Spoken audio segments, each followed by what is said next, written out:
The Willamette River stands as the main waterway bisecting Portland, Oregon. With its numerous bridges, the river has become an iconic symbol of the city. However, this waterway faces significant environmental challenges. Following more than a century of industrial activity and inadequate policies restricting waste disposal, the Willamette River has become heavily contaminated. Environmental testing has revealed the presence of 29 toxic compounds that pose risks to human health, and an additional 89 compounds threatening ecological health. These findings have led the Environmental Protection Agency to designate the river as a Superfund site. Cleanup project is already underway and will affect Portland residents in numerous ways. Key questions surrounding this initiative include identifying the parties involved, determining who will be impacted, understanding what those impacts might entail. While consulting experts involved in the project provides valuable insight, hearing from potentially affected community members is paramount. I frequent the area, so I get around, I breathe the air, the water comes through, it comes through treatment plants, but like, it would be nice to be able to go swimming. I can't go swimming if I want to go swimming in the. And I've caught a bass before that was yellow and brown when I first came up here. This water treatment place has helped a lot. I mean, it really has, because I've seen the fish change from yellow and brown, and that's a bass. Bass are supposed to be green and black, and now they're green and black again, but they still have sores on them. And so I wouldn't eat anything that lives in this river. Like I'd eat a sturgeon or a salmon or a steelhead that passes through this river. I worry about my dog getting into something that's been contaminated. When I do access it, it is down in Swan Island, and that's just to go fishing. I mean, I don't keep the fish. I just catch and release because that water is so bad. I don't even let my dog swim in it. It's like I don't even want to go fishing down there, I don't think, because you never know what you're going to get. After they're done doing all this,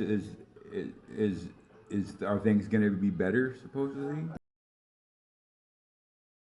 Hey, my name's Beth Appert, and my title is Program Specialist Senior at Multnomah County Environmental Health Services. And I work on fish advisories. Yeah, the Portland Harbor Superfund site is a big project. It was designated a Superfund site in the year 2000. So that means that it causes harm to human health. And the scope of the project, you can see it's taken a long time, even to start cleanup. It will start in about 1 or 2 years, and it will last at least 13 years to clean it up. And the Superfund site goes from the Broadway Bridge all the way to the southern tip of Sobeys Island. So it's about 10 miles, and lots of people are involved, lots of public agencies, but also a lot of people that are potentially responsible parties. That means the polluters. There are over 150 of them that are on the hook to pay for this cleanup. So the greatest human health risk is eating contaminated fish from the river. And that would be resident fish. So they live their whole life in the river. Fish like crappie, bass, catfish, carp. And there are varying levels of what is recommended to eat. But migratory fish like salmon, steelhead, and shad are still a good choice to eat because they just go through the river. They don't live their whole life there. There are 64 contaminants of concern in the river or on the sediment and the soil, but there are 4 main contaminants that we're concerned about. PCBs, the one that's mainly in fish and that is a forever chemical. There are PAHs, which are polyaromatic hydrocarbons that are also of concern. There's compounds in DDX, which includes DDT, which many have heard of. And then there are dioxins and furans, which happen when fuel is combusted or burned. So often in industry, it might happen if there's pulp for making paper and the processes for that. And there was a mill along the river, as well as if metal is being fabricated, it's often occurring in that process as well. So those things are the main concerns along the river. Yeah, so there's a question about swimming in the river and recreating on the river. And we actually encourage that, especially if you know how to swim and you're not going out someplace without a life jacket if you don't know how to. But the main contamination is in the soil at the bottom of the river. So the EPA and DEQ have measured soil samples along the harbor to see where the contamination is. They also look at water quality. And it is safe to swim as long as you are using safe swimming practices. So we encourage people to recreate on the river. The Superfund site covers a 10-mile stretch of the lower Willamette River. It starts at roughly the Broadway Bridge and extends a little past Sauvie Island. And that 10-mile stretch was designated a Superfund site in the year 2000. And since then, there's been lots of studies, evaluations, consideration of what contamination is there, how much is there, and what needs to be done to address it. And currently, we are in the design and engineering phase, essentially developing the blueprints for the actual cleanup, which we expect to start in 2027. There are 64 contaminants that exist within this 10-mile stretch, and they range from a lot of industrial chemicals from Portland's industrial past. This was a very industrial area of the river historically, and so there are polychlorinated biphenyls, polycyclic aromatic hydrocarbons, DDT, pesticides, dioxins, furans. A lot of these products are a result of industrial processes that occurred along the river shores in the early 1900s. So manufactured gas plants, chemical operations, petrochemical companies.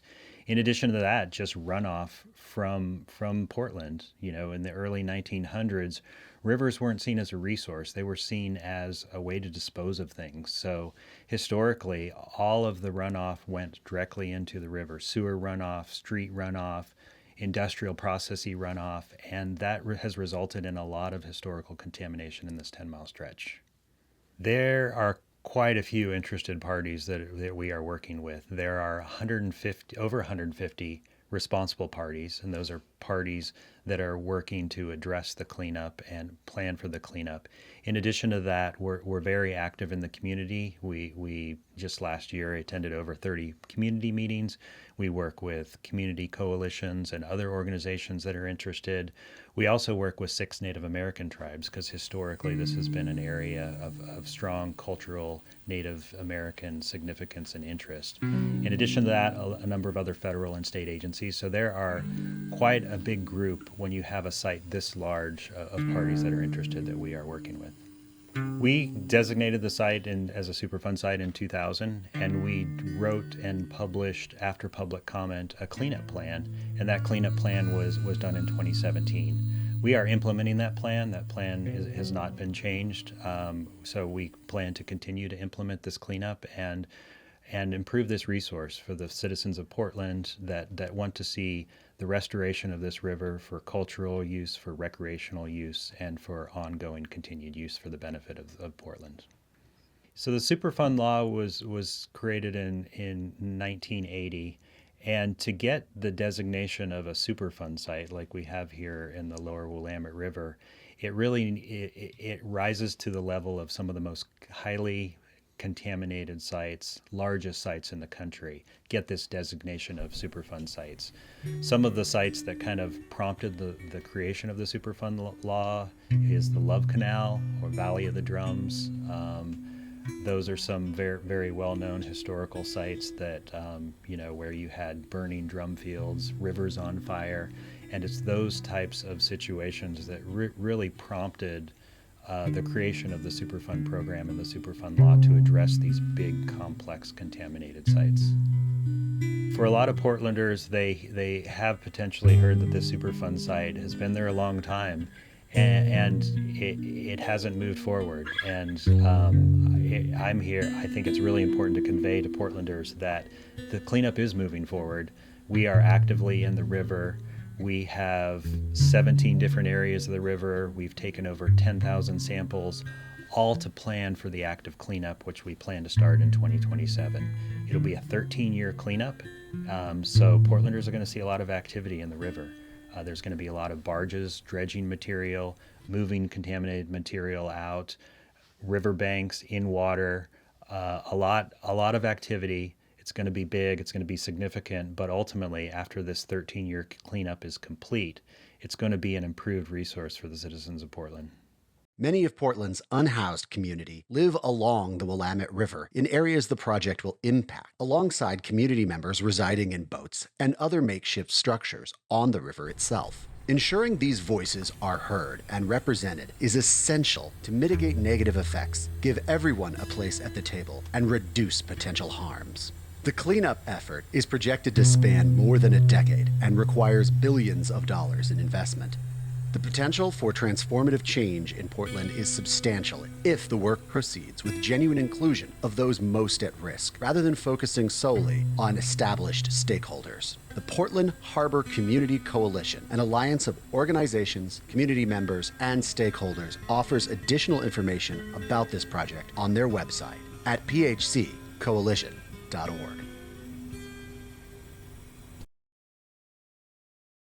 Quit polluting this place. I mean, like the beach over there is goddamn full of creosote. I didn't make the creosote. That's all kinds of chemicals that I don't use. I mean, like I would never even use a bunch of oil that they dip these trees in, make power poles out of it, and then they leave their mess, and they want to blame the whole world for this shit. You see, it's crazy. They caused this shit, not me. Right. I mean, these companies, these big corporations.